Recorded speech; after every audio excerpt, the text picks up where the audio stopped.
함께 봉독하신 말씀으로 하나님 나라 공동체의 중요한 질서라는 제목으로 함께 기도의 제목을 찾고 또 기도하기를 소망합니다. 우리는 어제까지 제자들에게 하신 예수님의 말씀을 통해서 천국 공동체, 하나님 나라 공동체의 본질 또는 특징에 대해서 들을 수 있었습니다. 천국에서는 누가 큰 사람입니까? 또 용서의 크기, 용서의 범위는 어디까지입니까? 라고 하는 질문들에 대해서 예수님께서는 이 세상의 질서, 세상의 가치를 넘어서는 하나님 나라 공동체의 본질 또는 그 특징에 대해서 말씀하셨고, 우리는 그 내용들을 또 듣고 기억할 수 있었습니다. 그리고는 이제 예수님께서 갈릴리 사역을 마치시고 유대 지경으로 향해서 예루살렘을 향해서 가십니다. 오늘 본문 1절과 2절은 예수님과 그 제자들이 드디어 유대 땅으로 들어오셨음을 밝혀주고 있습니다. 그리고 그 유대 땅에서의 예수님의 그 사역에 대해서 많은 사람들이 기대감에 차 있다고 하는 것을 1절과 2절에서 우리는 볼 수 있습니다. 이제까지 하나님 나라의 본질, 하나님 나라 공동체의 본질, 특징에 대한 이야기를 했다면 예수님께서는 이제 주요 무대를 갈릴리에서 유대 지경으로 옮기시면서 먼저 하나님 나라 공동체의 질서는 무엇인가, 무엇보다 하나님 나라 공동체의 아주 중요한 그 질서가 무엇인가를 말씀하십니다. 우리는 오늘 본문에 기록된 이혼 논쟁 속에서 그 중요한 질서를 생각해 보려고 합니다. 먼저 본문을 보겠습니다. 1절과 2절입니다. 예수께서 이 말씀을 마치시고 갈릴리를 떠나 요단강 건너 유대 지경에 이르시니 큰 무리가 따르거늘 예수께서 거기서 그들의 병을 고치시더라.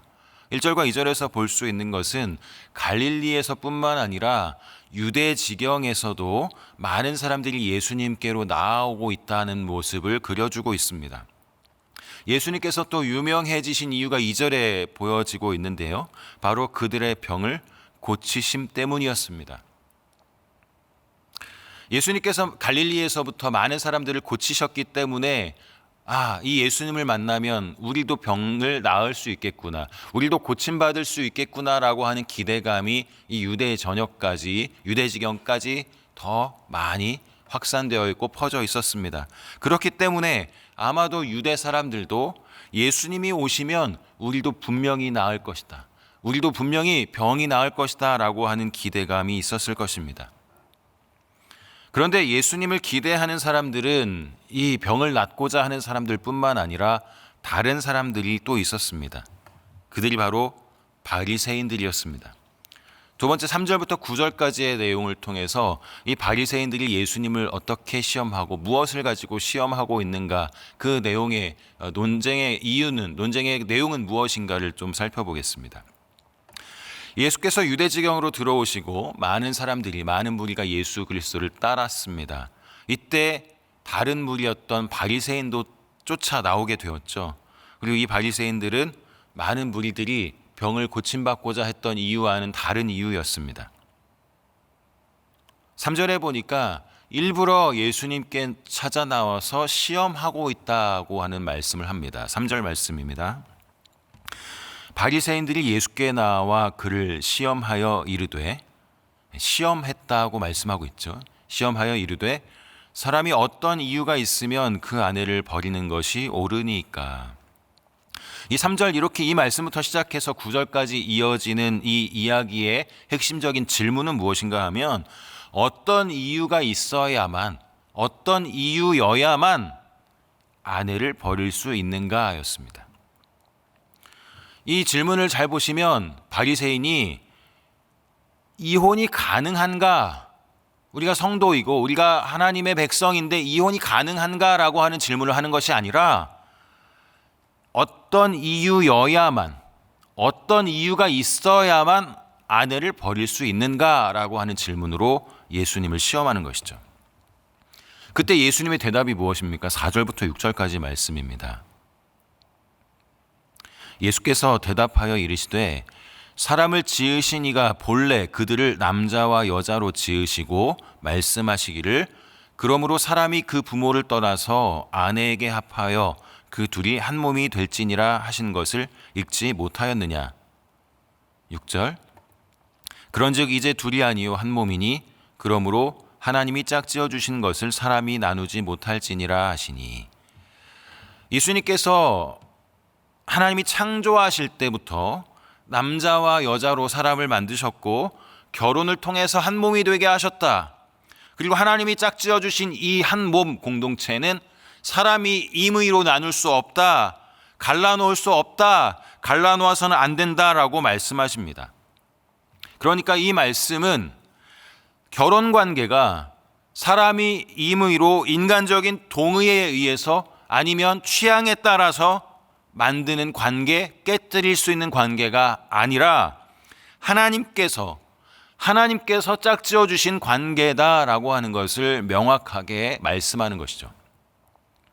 예수님께서 창세기 2장 24절 말씀을 인용하셨습니다. 창세기 2장 24절 말씀 보면 이러므로 남자가 부모를 떠나 그의 아내와 합하여 둘이 한 몸을 이룰지로다. 이렇게 말씀합니다. 그러니까 예수님은 그 자신이 하나님이심에도 불구하고 다른 어떤 사람의 이야기를 근거로 어떤 유명한 사람의 말을 가지고 와서 봐라 이렇게 말하지 않았냐라고 말씀하신 것이 아니라 창세 이후, 그러니까 율법이 주어지기 전 창조하셨을 때 하나님의 창조로부터 출발해서 하나님 아버지의 그 권위 아래에서의 결혼의 의미를 명확히 하시는 것이죠.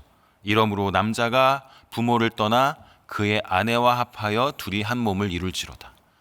하나님 말씀을 의지해서 하나님 말씀을 근거로 결혼이 어떠한 의미가 있는가를 설명해 주시는 것입니다.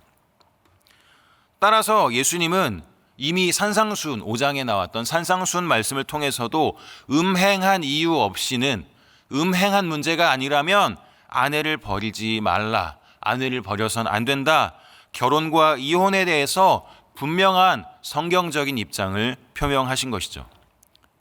5장 31절과 32절을 한번 보겠습니다. 마태복음 5장 31절 32절에 또 일러스되 누구든지 아내를 버리려거든 이혼 증서를 줄 것이라 하였으나 나는 너희에게 이르노니 누구든지 음행한 이유 없이 아내를 버리면 이는 그로 간음하게 함이요 또 누구든지 버림받은 여자에게 장가드는 자도 간음함이니라. 어떻게 말씀하십니까? 누구든지 아내를 버리려거든 이혼 증서를 줄 것이라 했었지만, 그런 말씀이 있지만, 그런 이야기를 할 수 있지만, 그러나 나는 그것보다 더 엄격하게, 더 분명하게 누구든지 음행한 이유가 없다면 아내를 버리면 안 된다. 만약에 그렇다면 그로 간음하게 하는 것이다 라고 하는 말씀을 하면서 바리새인들이 말하고 있는, 질문하고 있는, 시험하고 있는 그 질문에 이렇게 대답을 하시는 것이죠. 그럼에도 불구하고 바리새인들이 예수님의 입장에 대해서 문제를 삼고 시험하려고 하는 본질적인 의도, 본질적으로 시험하려고 하는 이유는 무엇일까요? 우리는 신명기 24장에 기록된 말씀을 통해서 우리는 확인할 수 있는데요. 이혼에 대해서 모세의 교훈이 유대인들에게, 유대 사회에 적용되고 있었다는 것입니다. 신명기 24장 1절부터 4절까지 말씀입니다. 사람이 아내를 맞이하여 데려온 후에 그에게 수치되는 일이 있음을 발견하고 그를 기뻐하지 아니하면 이혼 증서를 써서 그의 손에 주고 그를 자기 집에서 내보낼 것이요. 1절에 보시면 아내를 맞이하여 데려온 후에 그에게 수치되는 일이 있음을 발견하고, 자, 이것이 이스라엘 이 유대 사람들에게 있어서의 이혼에 관한 단서였습니다. 명확하게 어떠한 일이 있으면 이 여자와 이혼할 수 있다라고 하는 근거의 말씀이 명확하게 어떤 행위 또는 어떤 간음함, 어떤 문제가 아니라 그에게 수치되는 일이 있음을 발견하고, 이어서 보시면 2절에 그 여자는 그의 집에서 나가서 다른 사람의 아내가 되려니와 3절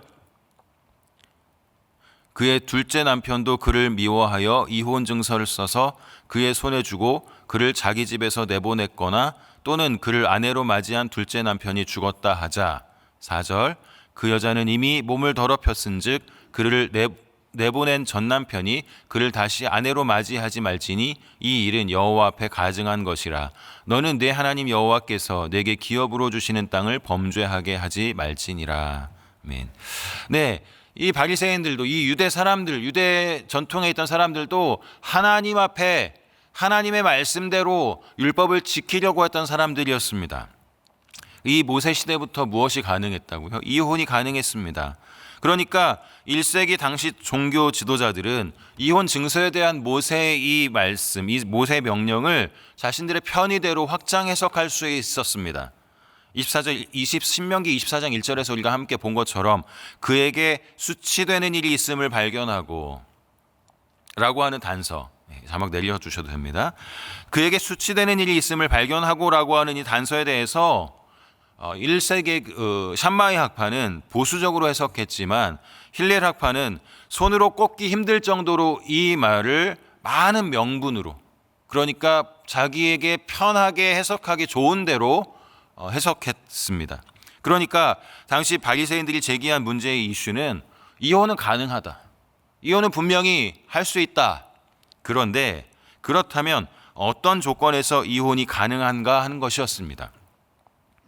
그러니까 이혼에 관해서 모세의 교훈을 지금 가지고 와서 이야기를 하면서 예수님께서는 다른 생각을 하고 있다는 이 사실을 마태복음 우리 5장에서도 봤지만 이혼할 수 있다, 이혼 증서를 가지고 이혼할 수 있다고 했지만 나는 이렇게 말한다라고 말씀하셨던 그 예수님의 산상수훈을 다시 한번 생각해 본다면 이 바리새인들은 유대지경에서 이 예루살렘 근방에서 예수님께 다시 한번 그 예수님의 가치가 무엇인지, 예수님이 어떤 이야기를 하고 있는지를 드러내 보여줌으로 유대 사람들에게 이 사람은 우리가 받지 말아야 할 이야기를 하고 있다라고 하는 것을 보여주려고 하는, 그래서 이단적인 성격을 가진 사람이다라고 하는 것으로 이 사람 예수님을 공격하려는 의도가 거기에 담겨 있었던 것이죠. 그래서 예수님의 대답에 이렇게 반문하는 것입니다. 7절. 여짜오되 그러면 어찌하여 모세는 이혼 증서를 주어서 버리라 명하였나이까? 네, 5장에서도 함께 5장 31절에서도 봤지만 이곳에서도 다시 말합니다. 예수님께서는 그렇게 이혼 증서를 주라고 했지만 나는 이렇게 말한다라고 말씀하셨던 것을 이제 반대로 바리새인들이 여짜오되 그러면 어찌하여 모세는 이혼 증서를 주어서 버리라 명하였나이까? 모세는 하나님께서 사용하셨던 우리 민족의 위대한 선지자요, 우리가 본받아야 할 율법을 하나님이 모세를 통해서 주셨던 사람인데, 그 모세를 통해서 주셨던 그 율법, 모세는 이혼 증서를 주어서 버리라 말씀했는데 그것은 어떤 뜻입니까? 왜 지금 당신은 우리에게 다른 말을 합니까? 라고 하는 질문을 하는 것이죠. 신명기 24장에선 분명히 이혼을 허용하고 있는데 예수님은 어떻게 다른 말을 하는 것입니까? 당신은 어떻게 다른 말을 할 수 있습니까? 라고 하는 질문을 하는 것이죠. 예수님은 마태복음 5장에서도 본 것처럼 또 오늘 말씀에서도 모세의 허용 자체를 부정하지는 않으셨습니다. 8절과 9절 말씀입니다. 예수께서 이르시되 모세가 너희 마음의 완악함 때문에 아내 버림을 허락하였거니와 본래는 그렇지 아니하니라. 9절. 내가 너희에게 말하노니 누구든지 음행한 이유 외에 아내를 버리고 다른 데 장가드는 자는 간음함이니라. 예수님은 이 모세의 명령에 대해서, 모세의 허용에 대해서 부정하지 않으셨습니다. 단지 그 허용이 사람의 마음의 완악함 때문에 허락해 준 것이지 창조 의도가 하나님께서 창조하셨을 때 이미 그때부터 이혼을 마음대로 하라고, 너희 뜻대로 살라고 말씀하신 것이 아니다라고 하는 말씀을 하시고 계십니다. 모세가 이혼을 허용한 의도가 무엇입니까? 너희가 원한다면 자유롭게 마음껏 살고 싶은 대로 이혼도 하고 결혼도 하고 살아라 말씀하신 것인가요? 그렇지 않았습니다. 완악함 때문에 하나님의 율법을 다 지키지 못하는 사람들에게 마음껏 살아라, 마음껏 이혼해라, 마음껏 결혼해라 말씀하시는 것이 아니라 도리어 이혼하지 말라고 경고하는 것입니다.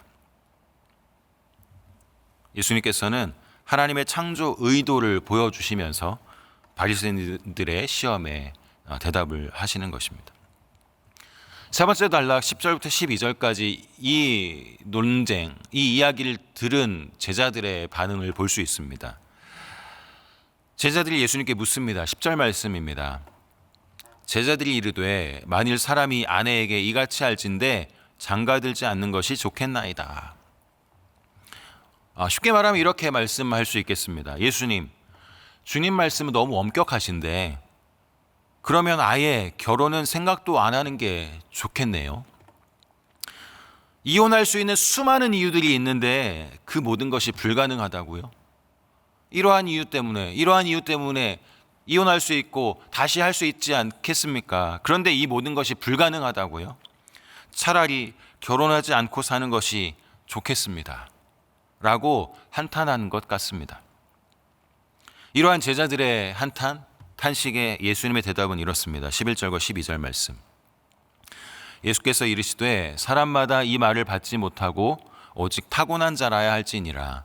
어머니의 태로부터 된 고자도 있고 사람이 만든 고자도 있고 천국을 위하여 스스로 된 고자도 있도다. 이 말을 받을 만한 자는 받을지어다. 여기서 말씀하고 있는 예수님의 의도가 무엇입니까? 결혼이나 이혼의 문제 또는 독신의 문제까지도 결코 개인의 선호나 개인의 상황이나 개인의 성향이나 그 마음에 따라서 결정할 문제가 아니라는 것입니다. 12절 말씀에 보는 것처럼 어머니의 태로부터 된 고자도 있고 사람이 만든 고자도 있고 천국을 위하여 스스로 된 고자도 있도다. 이 말을 받을 만한 자는 받을지어다. 받을 만한 자는 받을지어다. 이 말씀이 무슨 말씀, 어떤 의도, 어떤 의미가 있겠습니까? 독신 생활조차도 하나님의 영역이다라는 것이죠. 결혼이 더 좋은 조건이다. 결혼하는 것이 더 좋은 것이고 이 세상 사는데 우위에 있는 더 좋은 위치를 차지하는 것이다 라고 말씀하지 않습니다. 또는 독신이 더 좋은 조건이다 라고 말씀하는 것이 아닙니다. 받을 만한 자는 받을지어다. 하나님의 영역에 속한 것이다 라고 말씀해 주시는 것입니다. 자막 내려주셔도 좋습니다. 말씀 결론을 생각해 보겠습니다. 유대 지경으로 들어오시면서 바리새인들의 시험과 이 공격에 대한 예수님의 말씀은 단순히 결혼이나 이혼이나 독신에 관한 설명이나 해명이 아닙니다. 이혼에 관한 논쟁이었습니다. 바리새인들이 시험하는 내용이 어떤 이유로 이혼해야 됩니까? 어떤 이유가 있어야 이혼할 수 있습니까? 라고 하는 질문으로 촉발된 것이지만 예수님이 하신 말씀의 의미는 무엇입니까? 결혼해야 된다? 아니면 이혼해야 된다? 이혼은 절대 안 된다? 이 한 가지 사실에 관한 이야기가 아닌 것이죠. 여러 가지 이유로 인해서 사실 이 시대에도 결혼이나 취업이나 출산에 대한 어려움을 가지고 있는 이 시대 청년들에게, 젊은이들에게, 성도들에게 무조건 결혼해라, 무조건 독신으로 살아라 이렇게 말씀하시는 것이 아니죠. 오늘 주시는 말씀을 통해서 우리는 하나님 나라 공동체의 질서 중에서도 가장 중요한 질서, 하나님이 한 몸이 되게 하셨고 신비한 연합체가 되게 하셨다는 것, 그리고 그것은 사람이 임의로 혹은 사람의 성향에 따라서 사람이 원하는 대로 나누지 못한다라고 하는 중요한 진리 한 가지를 배우게 되는 것입니다. 하나님의 창조 목적, 하나님의 창조 질서를 회복하고 지켜내는 것이 하나님 나라 공동체, 하나님 나라 백성으로 부름받은 공동체의 중요한 질서라는 사실입니다.